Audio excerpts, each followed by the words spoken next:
So today we're going to talk about on a Socozi, either a chair, recliner, sofa, Loveseat, whatever it is, we're going to talk about how to troubleshoot a Socozi problem and figure out what could be wrong with it.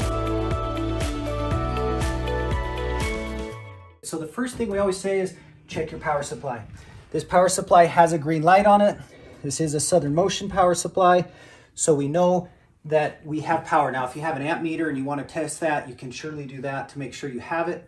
One thing of importance on that is you can see that our power supply we know has been good. We've tested that, it's working.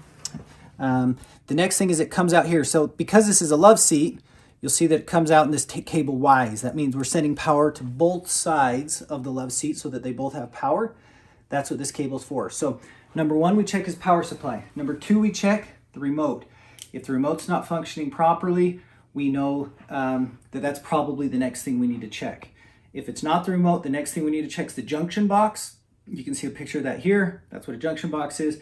And then the next thing would be to check either motor, either the base motor or the power headrest motor. Those are the four things we check in that order. So if you've done all of those, you should have a functioning chair.